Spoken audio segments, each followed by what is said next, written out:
the environment that's created between you and your student or you and your teacher is safe and non-judgmental, and you feel like you can be honest and share and be open, because music's so emotional.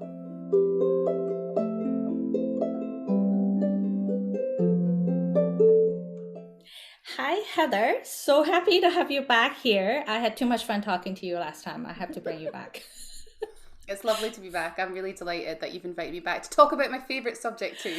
Great. Well, it's not just your favorite subject; it's one of mine too. Because what I have found, and we're going to talk about teaching and learning, is that now that I have learned for so many years, I have seen different style of teaching. I have find myself learning very differently.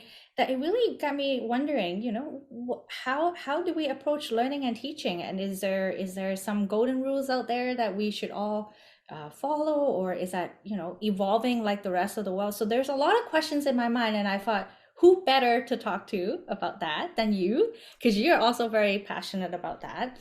And I think Yeah. it's a very relevant topic to musicians, because we all have to learn at some point and probably end up teaching in some shape or form, be it in a Yeah. classroom or helping someone out. So yeah, it's a very interesting subject in my opinion, that has a very direct relationship to uh, playing an instrument. So here we are. We're going to talk about learning and teaching.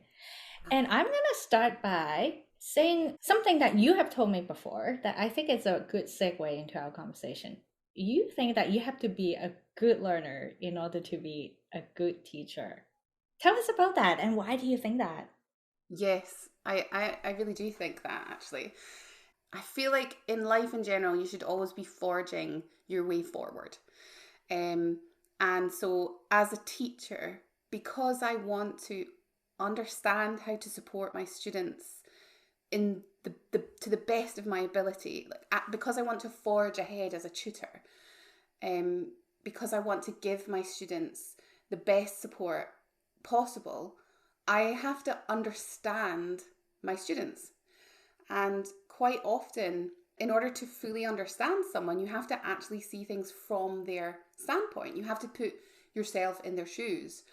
And I think, especially with music tuition, actually, because um, learning a musical instrument is so mental and physical, and it uses so many of your senses.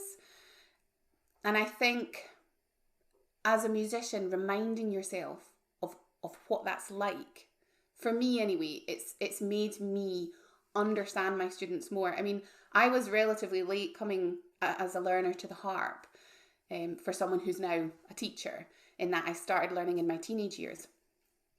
But it's hard for me to think back to those times when I know they happened, but it's hard to remember those times when I knew the sound I wanted to make, and I just either didn't know how to make my fingers do that, or I knew what I wanted my fingers to do and I couldn't make them do that.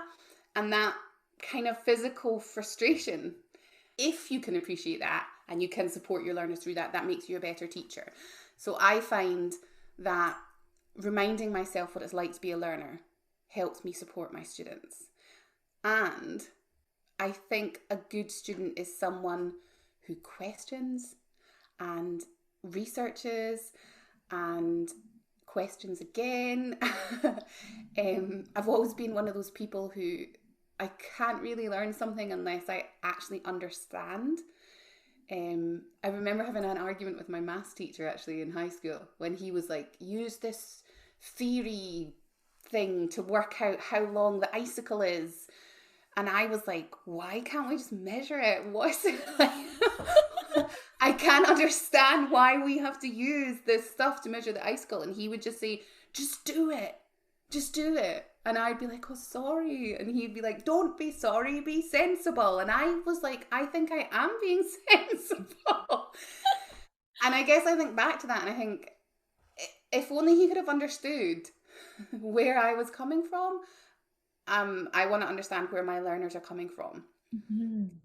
And I think that makes me a better teacher. So I want to always be learning. I really appreciate that perspective, because I think a lot of people who are good teachers are probably really good at what they're teaching, which means that it becomes second nature, and probably for them it's a given, right? You should be able to just do it, and you Yeah. don't really think about that learning curve that you have to go through in order to get to that point, right? Yeah. So I think that's a really good mindset to have. And even as a learner, what you said about, being inquisitive and questioning, and that's such a interesting thing that you brought up, because when I grew up in Asia in that traditional classroom setting, the teacher is everything. You listen to what the teachers say, you do what they tell you to do, and you don't question. That's it. That's sort of your they're your golden standard, and you're going to follow everything. But now, even looking at how my kids are learning, it's a very different setup, right? So which makes me wonder, like, how do you define teaching? What is a teacher in your opinion, and what are some of your thoughts in what a teacher's role should be? Yeah, that's a really interesting one, because I move between a lot of different teaching scenarios. And I think that depending on what is in front of me, that definition maybe changes. Mm. There's so many other factors to consider in any one teaching situation. So how do I define teacher? I mean, well, we could go to my initial reaction is I want to go to the dictionary and read you a definition and I'm quite funny about the words we use. Actually, I think that they have a lot of power. And so whenever someone asks me something like that, I'm like, well, let's see what it actually is defined as, and then let's discuss it further. But Okay. we don't have time to do that for every word, do we? So I think that, yeah, a teacher to me actually is someone who is more kind of what you described. I would use that word more in a situation where the teacher was at the top of the hierarchy and they were kind of dictating where the learning goes. And that's not necessarily a bad thing in certain teaching situations. Whereas, we've spoken about other terms that you can use for a teacher, such as a coach or a mentor. And those words are perhaps what I would use if I was teaching in a different teaching situation, where I would see myself as less of someone who was saying, this is what you need to learn, and more of someone who is saying, what's our journey here? Where do we want to go? And more kind of coaching the person along. So I guess what I mean by that is I teach a lot in the informal sector in Scotland, which would be, teaching groups of children, teaching one-to-one, younger people. And even within that sector, there's a lot of different expectations. Some parents want their children to go through the exam system, and the parents are paying the fees. So to a certain extent, you have to appreciate what that parent wants for their child.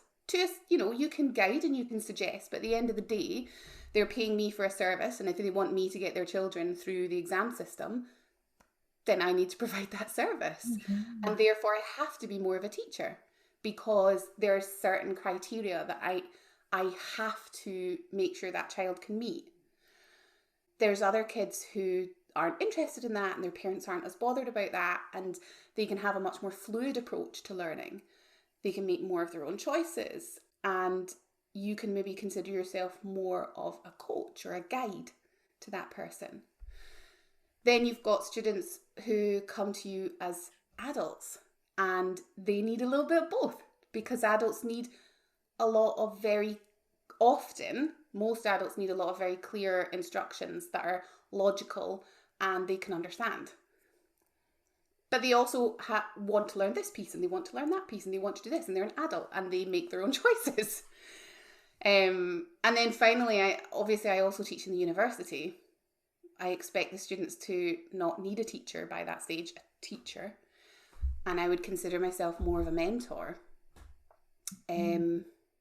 Because at that stage in time, they're developing their own voice, they're developing something different, and they're setting their own outcomes and their own goals, and I'm more mentoring them in that, they'll do a lot of watching me work as opposed to me teaching them. But even within that, I still have to get them past exams. So there's all these different kind of external elements that pull you in different ways. And I think all those different words can be applied to the different scenarios. You put the different hat on, right? Depending on where you are. And we talked, was it in How to Harp that I first mentioned this learning theory? And I think it is. Yeah. So Anne McWilliams has 3 pedagogical approaches, which she calls the sage of the stage, the guide on the side, and the meddler in the middle. And we had a bit of a discussion, right, about what people thought they wanted from a tutor, and maybe where tutors felt they were. The sage on the stage being someone who is a teacher. They're on the stage and they're presenting to their class, and the class follows along with them. The guide on the side being someone who's maybe like cheering on from the sidelines. Go guys! And the objectives are more reached in a together way, as more of a coach. And then the meddler in the middle, although we didn't like the term meddler. Yeah, we it was changed a little, it to mentor. Yeah, it's mentor. Yeah. Is maybe someone who gets a bit more stuck in and pulls things apart a little bit more and gets really into the nitty gritty. So I think it's quite interesting to think about those different approaches. So yeah, depends on what's happening in front of you. Yeah, it almost takes a set of skill first for the teacher to evaluate what situation they're in, isn't it?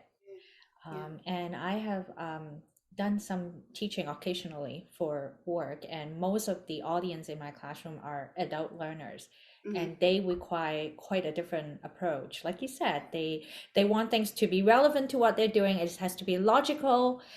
They will pay attention to you, but only limited to things that they think are important to them. And they might bring in their own ideas.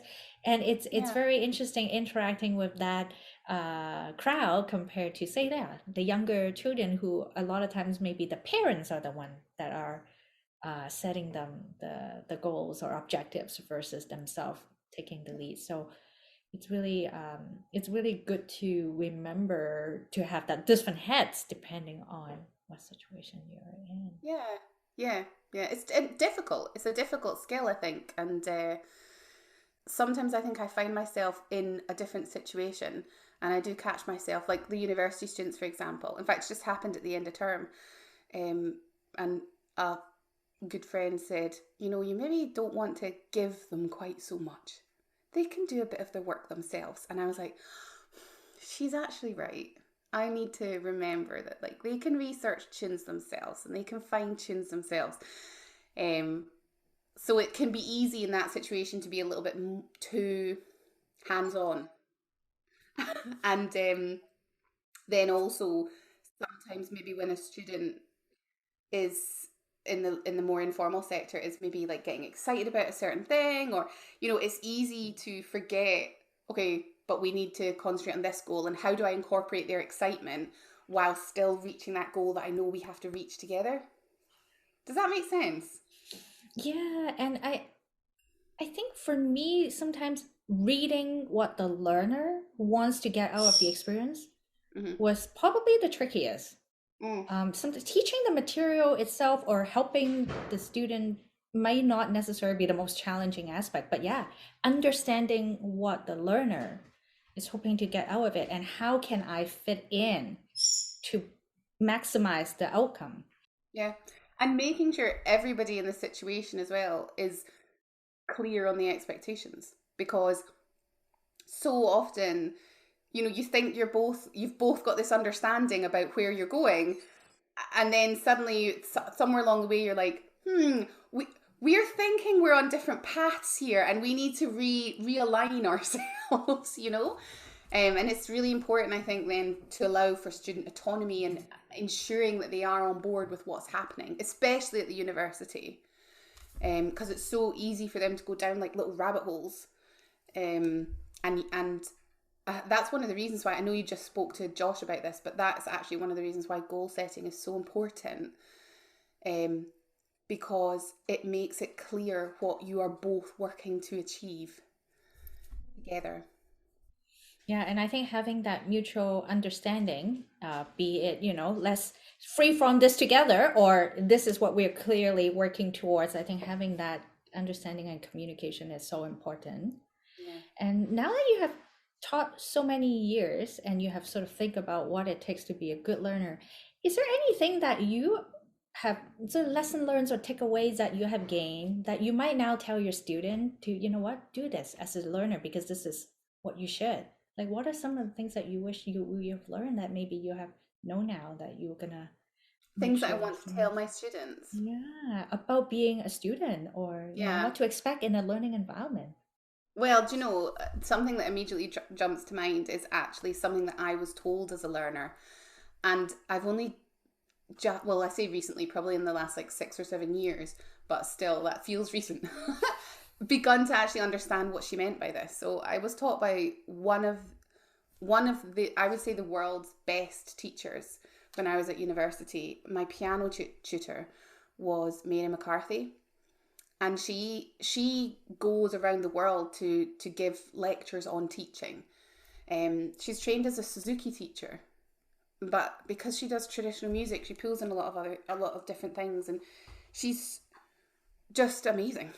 She's amazing. She's been a huge influence to me. And when I was a student, she told me, you should listen 75% of the time and do 25% of the time. And as a young student, I always tried to take on what Mary said because I knew what she was telling me was good, but I didn't understand fully what she was telling me.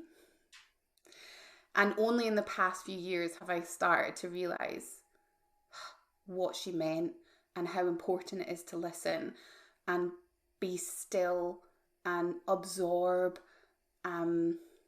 instead of always doing all the time, So I'd love to pass that on to my students in a way that they can, I wish I'd appreciated that as a student, and understood it more. So that's one thing. And I think the other thing I would like to do with my students is think about and reward and praise the effort. So a lot of the time when I was younger, things that were praised were the talent. I think it's quite dangerous to say, oh, you're amazing, you've got such natural talent. Dangerous. I mean, maybe I'm being over the top, but I just think it's much more helpful for a learner to praise their work ethic and their effort than natural talent. I agree. And I think Josh said something along that line in his conversation. And then again, my favorite psychologist, Adam Grant, said something along that line too. He said, success doesn't measure human, but effort does, right? And I think there's something to be said about, just because you didn't reach the finish line every single time, it doesn't mean the effort you put in is not valuable or important, right?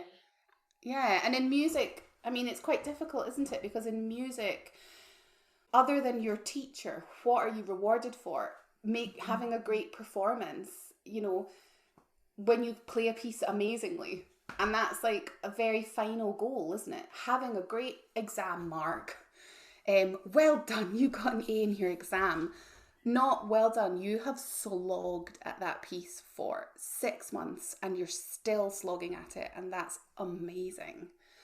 So yeah, I kind of wish I'd known that more as a learner, to appreciate the journey more. Yeah. Instead of always thinking, I guess I always thought, okay, well, this is fine, but it's only fine if I'm able to play an amazing concert, or it's only fine if I get an A in my final exam.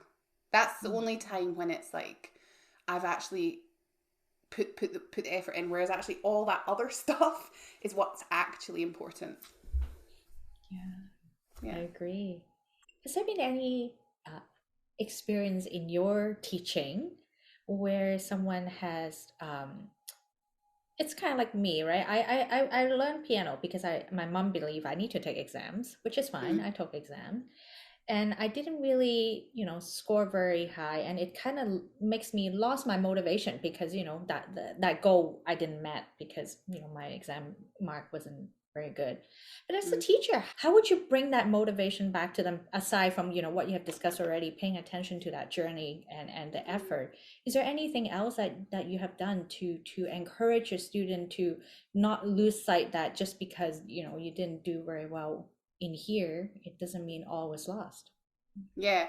So I think that working with it's so important to work with students, who want to do exams and who want to go down that road, and university students have to. It's so important that they do want to do well in exams, and of course you want to try and help them do well in exams too, but I think it's also important to work with them on so many other facets of their playing, so that when that kind of final goal has been slightly disappointing or something's happened, they haven't reached the expectation they put on themselves, you can bring in something that's completely different. It's almost like a creative distraction. You do know what I mean? It's like, that's not making you feel good right now, so let's work on something that is going to make us feel good. And quite often that's not even playing the harp. That's like, let's work on internalizing a rhythm in our bodies. Let's get out the drumsticks and do something with that. Let's get out the scarves and see how we feel when we interact with those. Or, why don't we look at this picture? What do you want to play on the harp when you see that? Just something that kind of completely takes them out of themselves and makes them understand that music is so multifaceted and has so many different colors and angles, to try and help them to understand that goal there that they had, that one goal is just one thing. There's also this thing and this thing and this thing and this thing, all these other things. And the other thing that I sometimes do is I get them to teach a younger person, someone who doesn't have, or someone, maybe sometimes people have different skills, right?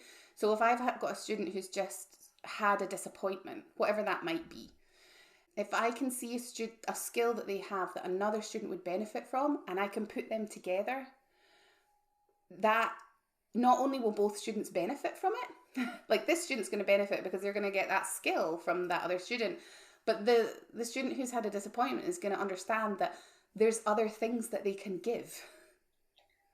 Yeah. And that's such a meaningful way to remind people that they have more to offer than what they couldn't in that one incident, right? Yeah. And it really brings me back to so in my work, how I got into teaching seriously was that I worked for a boss who is very passionate about learning and teaching, and she often sees us not necessarily as teacher, because she thinks teacher is when you stand in front of the room and you're downloading knowledge and information, right? But a facilitator. Yes.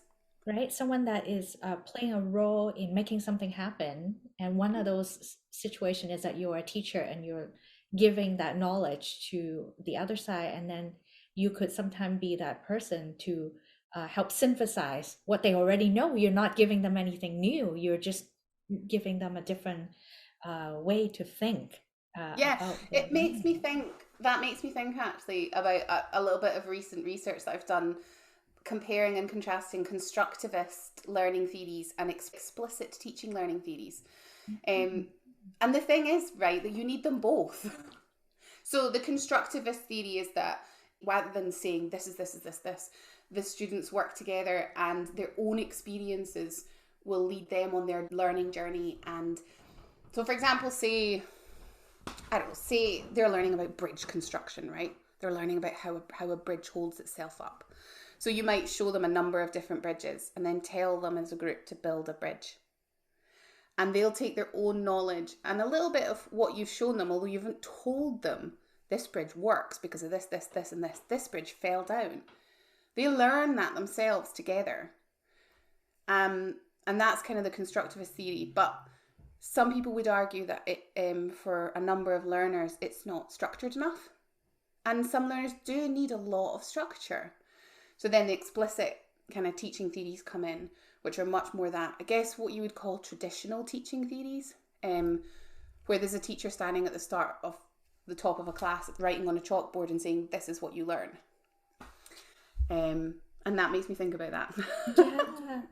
And I think that's because I've been asked by a number of people, right? I think I mentioned that in my conversation with Josh. Is he a good teacher? And I'm like, well, it really depends on what you need from a teacher. Everyone learns very differently. And some teachers are very comfortable with one way of teaching, and some are like you, very comfortable with sort of changing and putting on different hats depending on the situation you are in. And some learners don't want to be in the driver's seat ever. They just want to be told what they need. And some people like me, I am the meddler in the middle. I'm telling my teacher, heck no, I'm not doing this. Let's do something else. Right? So I think, finding that right match sometimes is very important. And what I'm hearing is that in your teaching experience, you have really come to appreciate that diversity in everyone's style. And you have developed a vast style too, to make sure that your learners are benefiting from what they need to get. This is a very interesting point, because when you mentioned this before, this was one of the points that I was like, I'm in a transition phase with this, and I've not formed my thoughts properly yet. So as I said in the last interview, I'm doing a master's right now on learning and teaching. It's amazing. I'm loving it, but it is making me rethink a lot of things. And yet I used to feel really strongly that I should be able to teach anyone. And I actually put a lot of pressure on myself. Like, if you can't teach that learner, there's something wrong with you. You're not good enough if you can't, adapt to all these different learners. And it's not realistic. Mm-hmm. People, like, life's great tapestry. We're all different. So I'm kind of in this phase where I'm like, but I put on so many different hats, and I enjoy working with people on different levels. But then on the other side, I'm like, yeah, but the core is still you, and you can't change that. And it's okay if someone needs something else. Do you know what I mean? So I'm in this weird, like, ooh, what do I think about that? Well, I like it because, when I was thinking about what I'm doing with this feature, because we already introduced our guests in the interview, we already get to know you. And obviously I get to know some of the things that everyone holds very near and dear to them. But what I really appreciate is that a lot of our guests, yourself include, are thinking and rethinking things that, a lot of us are taking for granted, or things that we thought are age-old wisdoms that, that must be the case. But, as we journey in our own way, we're thinking, maybe looking at things a little bit differently.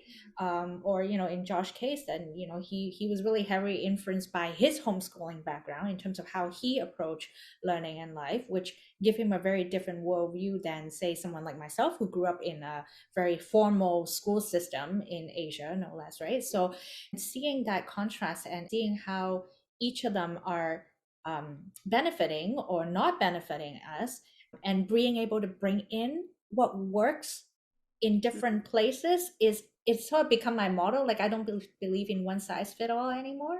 That makes sense. Yeah. And I love that these days many of us are continuously learning, right? I think back in the days, look at my parents, you graduate from school, you get into a job, and that's your job, and that's how you do it, and for the most part, for the rest of your life. But now we're always thinking about, how can I do differently? Is this still true to who I am or who I am now?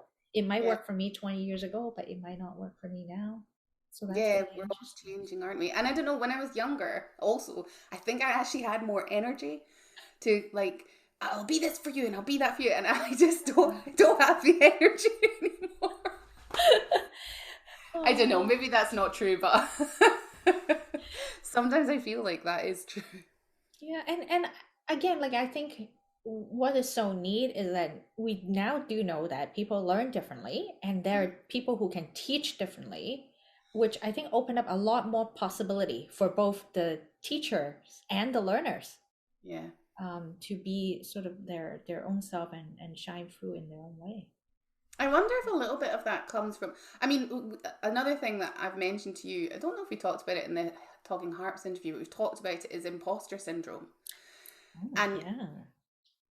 I think sometimes I've got a need to want to please everyone.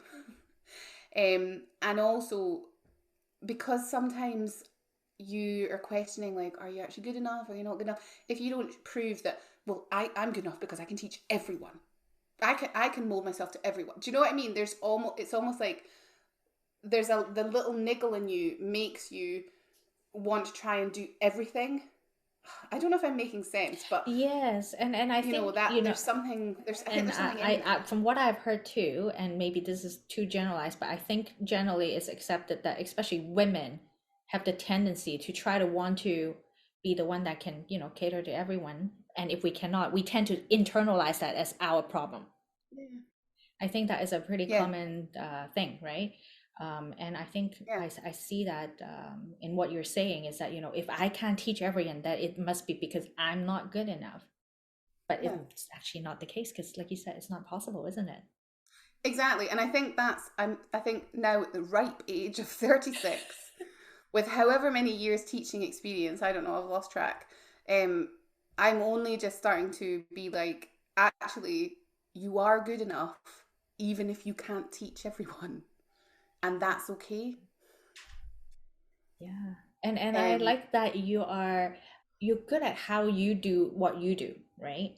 Because yeah, I have look at your Harp Scotland teaching, and you're very patient, so I haven't had a one-on-one lesson with you, but I presume you're very similar, looking at some of the feedback from your little students in How to Harp. Right? So I think, there is something that you're doing that you are good at, and there's obviously people that can benefit from that style of learning, right? Which is wonderful. And that's why I really encourage people to check out the different teachers that are out there. Just because someone play well doesn't mean they're a good teacher. I always say that, right? absolutely. Someone who do something really well doesn't always make a good teacher. And someone who can maybe teach one person doesn't mean they can teach everyone else. That's Yeah, another thing that I really have to keep in mind. Yeah. yeah, So. yeah, absolutely. Sometimes adult learners who come to me maybe actually get a little bit, sometimes can get a bit frustrated because some adult learners out there, am I going to say this? I am going to say it. They only actually want to learn tunes. Hmm. They just want to learn a bunch of tunes. Yeah. And in a way, that's okay, but I want to teach people how to play the harp. So that can be frustrating for someone who's like, do you know what? I actually just want to play some tunes. Yeah. And if I jump my finger every so often, I don't think it's that big a deal. If it slows me down a bit, whatever. If I've got a bit of buzzing, I'm okay with that. Whereas I'm like, I want to teach you how to fix that. Let's make you the Mm. best harp player you can be. And that's very important because you're not necessarily making them, a concert harp player, but you want them No, to be the best harp player they can be, they right? can be. Absolutely. Yeah. Yeah. Yeah, Exactly. Exactly. Um. yeah.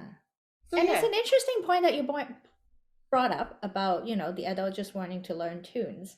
And I have heard from some people, right? They're like, man, I came to this instrument so many years, after the 7-year-old that is performing in Carnegie Hall, what you have it, I don't have the time for this. I need to make up my lost time. I don't think it works that way. I think I always believe that the instrument come to your life at that time for a reason. Don't you Yeah. think so? Yeah. Absolutely. And you're never too late to learn to play beautifully. Yeah. And you're never, sometimes I wonder if people are hiding behind actually, because I know I hide behind excuses like, oh, well, I'll never be like that because I've started too late. Well, that's not true actually, because if you give yourself the time and the effort and the space, there's no reason why you can't be like that. Do you know what I mean? I Like, do. Sometimes and we I create little things for us to hide behind. We do. And you know what? One of the things that I found to be very helpful for me in my harp learning, and I haven't hit, I will hit year 2 in April this year. So I have not really actually in the grand scheme of things spent a lot of time with the harp. And for some reason, people think that I have been playing the harp for a long time. And I credit that to having a teacher that I feel safe to share those vulnerability with, right? And you talk about the things that people hide behind. I feel very comfortable in telling my teacher, like, here are my fears, here are my vulnerabilities, here is what I think I cannot do, right? And I think if you have that relationship with a teacher who is understanding and know where you're coming from, I think you can break down those barriers quite rapidly. Yeah. And don't you think that harks back to you saying it's so important to find the right teacher for you, and that teacher might not be the same as anyone else, because we all have different friends, you know, and one friend I might be like, you know, I'm all right to meet you and have a little chat, but I'm not going to divulge my life story to you. And that's how we have a different friends group. And so, yeah, like you say, it's so important that you feel the environment that's created between you and your student or you and your teacher is safe and non-judgmental, and you feel like you can be honest and share and be open, because music's so emotional, you know. If you can't access that, then, you know, and so that's another thing. I think sometimes people just aren't on the same wavelength, which is okay, and you have to find someone on the same wavelength who's going to help you access those things in a way that you feel comfortable with. Yeah. An interesting point that you brought up, that music is emotional.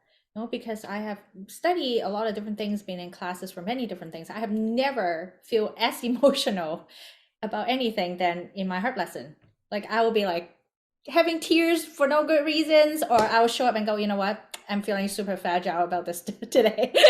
I'm not good at this. Or I'll be like, yes, I can. Like, it's a roller coaster sometimes, and I never really click into the fact that, you know, yeah, music is very emotional, and that does become a factor, could be, right, in your interaction. And I think it's a two-way street as well, you know. Like, there's this relationship where, I mean, obviously I'm not going to share my life story again with all my students, that wouldn't be appropriate, but sometimes some students play music that I feel emotional about and I cry.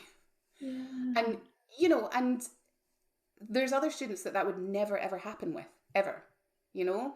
It's a different dynamic. But the students who have that two-way street, I find that there's always more of a progression. So I do actually agree with you and Josh that it's so important to have the right teacher. It's just taking me a bit longer maybe to come to. And do you know what else comes into it? I'm sorry to say this. Tell me. Finances. It does. Yeah. Because you need to have enough students to pay the bills. Definitely. I always feel that people undervalue music in general. Like, I'm saying it in very general terms, and I'm not saying that everyone is, but I think, you know, there's that notion, and maybe it's worse for the adults who are really better at nickel and diming than, say, like the little kid who questioned how much the teacher is charging them, right? Yeah. And I think it creates a unique challenge for teaching in this day and age, where, you know, there's more choices for teacher, there are more platforms for teaching. You have to be really creative. You're almost like outside of your teaching head, you need a whole new set of heads in order to keep up. Yeah, absolutely. Yeah. And people start teaching, you know, there's people out there teaching who have like no qualifications, they've never studied. And I'm not necessarily saying that's a bad thing, but then they charge very little, and you have someone coming to you and saying, how much do you charge for lessons? And you say, and they're like, oh, well, Joe Bloggs round the corner charges a quarter of that. And you're kind of like, well. Wow. Yeah, no, right? So I remember when I I took some part-time studies in photography. One lesson from my teacher that I always remember is that even though you're a new up and coming, aspiring, whatever you want to call a photographer, do not undercharge, do not undercut, because you're doing a disservice to the people who you will eventually become, right? And who are really good at the craft. So it's almost considered unethical, right? To use that excuse to say that I'm new, I'm inexperienced, to charge less, because now you're lowering the average, the standard for everyone. It's tricky. And government funding's being cut for music all over Scotland. It's so hard. It's like you say, the value isn't seen, and yet music, like we've talked about the emotional, but it helps so much to do with like cognitive, in children, awareness, and children who have got learning needs that I've worked with, people with dyspraxia and dyslexia and autism, like so often benefit so much from music lessons. There's so much to be gained way beyond learning an instrument. It's a shame that government bodies and things don't. Oh, we're going down a dark hole, Victoria. We better pull it back. Yeah, maybe we should come back. Yeah. But on that subject, I do want to ask, because I think, not all is lost. I think there are people who definitely see the benefit in having a good tutor, and perhaps they cannot afford a weekly lesson, but they can do it bigger time gap between lesson. From your perspective as a teacher, what's your thought? Like, I know, best case scenario, everyone meets every week. When things are difficult, but we still want to learn, do you think it's still effective to take lesson, maybe every other week or every month? Like, what are your thoughts on that?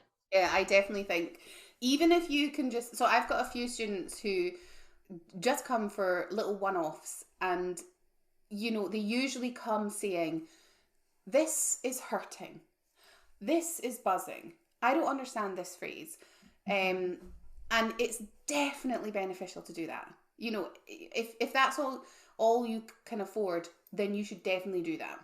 It's even just time, lots of things. Yeah, anything that you can get where you have got some feedback from someone who knows what they're talking about is definitely going to be worth your while. So everyone out there, don't think if you can't do weekly lessons, that means you can't do anything. It doesn't mean that at all. I have people who come from intensive weeks, lots of different things. So definitely worthwhile just to check in on your technique. Is there anything funny going on? If you're having some issues with certain things, yeah, definitely a one-off lesson you should do. I think that, to me, is my biggest takeaway in my experience of teaching, is when I see the two-way interaction, that feedback, right? The student doing something and I can give a feedback. And that's why, like, even for my work, and now we have a platform to put sort of pre-recorded things in there, I'm very careful in what kind of information are disseminated in that way. If the information needs some kind of synthesis or really should get a feedback, I never just offer them as a video and call it a day. Like, I want it to be either in a classroom or it has to be a online conversation, because I think we as learner, if we knew everything, we wouldn't need you, right? Yeah. So when we are learning, and I have seen myself misunderstood or misread a message, right? And so it's so good to have that check-in. And like you said, it doesn't have to be weekly. You can do it whenever you are able to, and it's still going to help you from a learning perspective. Yeah, absolutely. One thing I would say though is, am I going to say this? Well, I've started saying it now, so I better finish. I'm not sure how beneficial it is to jump around a lot. On the one hand, I mean, maybe if you're a more advanced player and you're already got quite a good foundation that you're happy with, and you're jumping around for a different thing, you're maybe jumping around for creative ideas, or to work on a certain style with a particular player or something like that. But if you're starting out and you start thinking, I'm going to have a one-on-one with that tutor and that tutor and that tutor and that tutor, I don't think that that's helpful, because everybody's got different approaches and different ways. You'll start hearing, people say, oh, well, you should do this. And then another tutor will say, no, you shouldn't, you should do this. And it's very easy to quickly get confused and just end up a big mishmash of nothing. Yeah, I agree. I am a big believer in sort of that continuity, right? Yeah, consistency, right? The consistency, the continuity. And I think some people like the idea of jumping around, not just maybe learning from different people, but also like jumping around topics. For Yeah. some people, that's somehow exciting for them. But I think in my experience, from even as a learner, when I was doing a certificate program, I think it was like a 4-course situation. I pick a school that would offer the courses taught by like the same tutor, basically. Mm. Because I want, not necessarily because I don't want to learn from other people, but I know I can go back to that person and they know what I know and what I don't Yeah. know. So even if I'm going from one course to another, that continuity had been really helpful in making sure that I'm scaffolding those Yeah. knowledge on top of each other, and that's so helpful. I definitely think that's true. And it's not to say you can't, once you've got one person, you stick with that person, never do a workshop or anything with anyone else. Absolutely not. It's all about foundations. Mhm. And once you've got those foundations, or even if you've got someone working with you, consistently on those, and you do a workshop with that person and you do a workshop with that person, that's fine. But you've got that consistency running through it. Mhm. That's just my And you know opinion. what? The other advantage, staying with someone, I think they're more likely to notice your progress and your growth Yes, than that is jumping true. around, isn't it? Yeah, yeah. Right? And what were we saying? It's so important to reward the journey. You're not going to get the journey rewarded if you constantly change. Right? Yeah, and really like for me in my 1 year lesson with Josh, and he is the one who remind me like, look at how far you have come, Yeah, right? From the first lesson, and I am the first one to go, well, like what, why am I still struggling with this? But having that extra person who have been with you yeah, along that journey can be so yeah. helpful in giving you that perspective, which I really benefit from. Because Totally true. yeah, that's awesome. Now, I want to segue back to something that you brought up about the environment, because I also talked to Josh about the importance of having a good learning environment.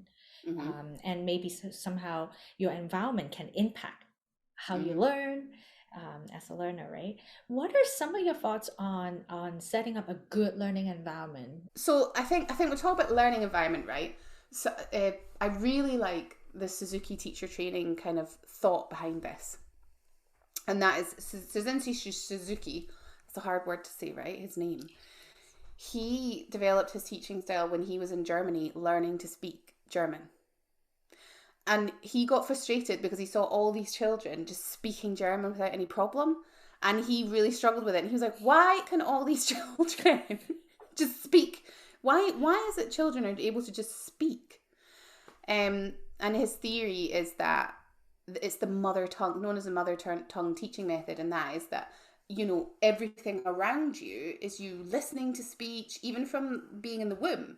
You're hearing your mum talking, you're hearing people talking to her, you're hearing it all the time around you. And then you start to try and pronounce it yourself, right? You start to try and form the words because you're hearing them around you, and you have a little test of it. I'm going to try and say that word, mama, and then next thing you know, you're talking.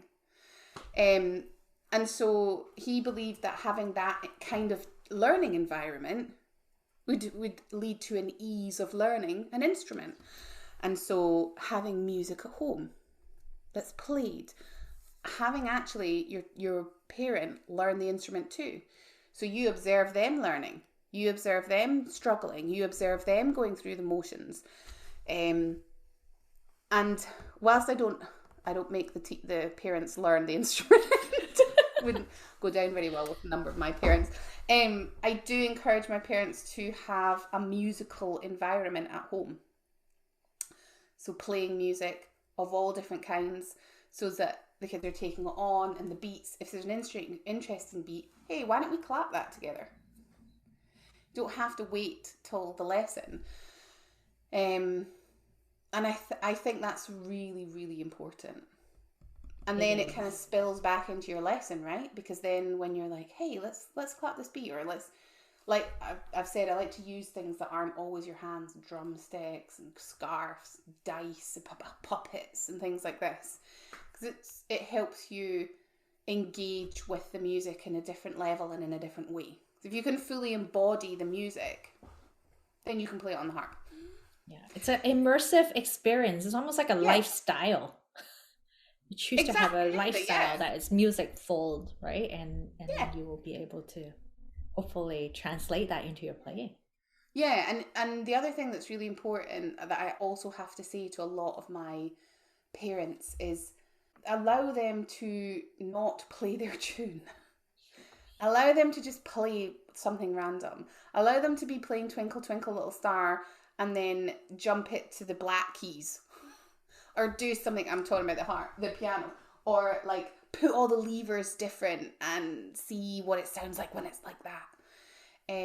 Because sometimes people can be like, no, that's not what you were told to do. You need to do this. And I don't think that creates a creative environment for musical exploration. Yeah, and that was actually going to be one of my questions for you is, how do you cultivate creativity in a learning environment? Because, when I am in a very traditional teaching environment, I certainly did not learn how to be creative. I basically learned to follow orders or follow what was taught to me, right? Ah, So, okay. when I now think about, we want to, because Ellen Grant said, practice makes perfect, but it doesn't make new, which is Yeah. so true. So do you think it's possible to teach someone to be creative? And I think you partially answer that question, is that environment is very helpful. Any other thoughts on that, teaching how to be creative? Yeah, I love this subject. Back to my master's, this is the main focus of my master's study, and the final year, I'm only in first year, but my third year will be a big project with some of my theories about helping teach innovation. I might have to come back to you for Ooh. another chat because I feel like that could be like a whole conversation on its own. Well, let's scratch the surface, right? Okay, yeah, let's Let's just we'll plan the seed so that we can come back to that again later. So, what I've studied in order to help me better understand creativity and innovation in music is what could arguably be considered the most creative form of music playing or the most innovative form of music playing, which would be improvisation. Now, I know some people that argue with that, and it's a bold statement, but it's certainly a very creative and innovative form of music, improvisation. That can't be argued. So how is someone taught improvisation? So that's where my study began, was actually looking into how jazz improvisation is taught. And there's stages that we go through, and yeah, you're going to have to come back to me on that one because it is a long discussion, but it's fascinating. Yeah, I imagine. Yeah. Because like I have been really curious about that because, again, like being a learner and a teacher myself, not full time, but enough to sort of make me realize that teaching doesn't always result in creativity, and it's not always the end goal of learning. Sometimes you just want to learn how to do something that is already set out really well. But if you need that person to now take what they have learned and create something new, that's a whole different realm and it takes a whole different skill set. So I would love to see what your thoughts are in teaching And there's different creativity. approaches. One of the major things I do with the first years at university, because a lot of them come and they've never arranged, and we expect our students in the folk world to do their own arrangements and work with the material in their own way, and that's something the students often struggle with. So obviously we've had to adapt certain ways to help them learn that. But with a child, it's not so much teaching creativity, it's more like facilitating creativity. And I like the word you used earlier, exploration. You Yeah. facilitate that exploration and let them try it out. Exactly. And it's trying it out in lots of different ways, like color and card. And I'm looking around myself because I was teaching this morning. So we were using cards and colors and puppets and dice this morning. But just experiencing it in their body and in their mind and in their fingers and in their voices and, in their rhythm and their movement and their story writing. Kids, that's so, so good if you can get it at that age. But adults are not so comfortable with that. No, Because we're not. Yeah. We're so bad at it. Adults in their head think they're bad at it. And they also think, oh, what if I make a mistake? Oh, I'm going to make a mistake. Oh, it might not sound nice. And they're so stressed out. So I've taken a different approach to adults. And what I found when I'm helping adults to be more creative or more spontaneous or more innovative in their playing is that knowledge is key. Because if they understand just a little bit about harmony theory, or if they understand just a little bit about that background, and they have a security blanket so that they know, if I go too far one way, I know where I can go, or I know how to get back, or, I find that helps adults feel more safe about exploration. Yeah. What you just described there totally reminds me of an artist. His name is Phil Henson. He gave a TED talk called Embrace the Shake. And he said that we first have to be limited before we can be limitless. And I thought that was such a, for me anyway, obvious but not obvious thing. Because in his talk, he talked about how I think he damaged a nerve in his hand by doing a certain type of art, and he could no longer do it. So he has to think very differently, and he has a limited, so he limit himself in what he can access. And from there, he realized how the creativity explode in a very different way. And I think, to put in the context of what we just described, I think that limitation is what you said earlier about having the foundation, understanding those theory. And it might to some people feel very limiting or almost, too structured, but having that little bit of that limitation and foundation can actually eventually open up to so many more possibilities. Yeah, limitation and creativity, that's such an interesting area of study. And have you ever looked at the Brian Eno cards for creativity? They've got a different name. Do you know Brian Eno?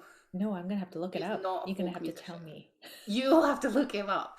But he's done a lot of amazing work. I'm really fascinated about, there's these cards that you can pick a card and it's got essentially a direction on it, and then you got to create whilst applying that limitation to your creativity. Wow. It's a project again we do with the students in the RCS, because quite often you give them a tune and you say, right, go away and arrange that, and the possibilities are limitless, and that limitlessness is overwhelming.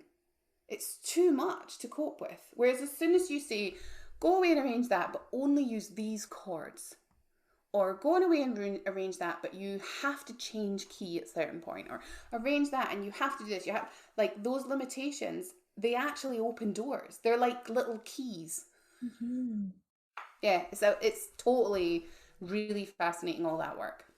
Yeah, I really also resonated with what you say about the difference between kids and adults in terms of daring in trying different things.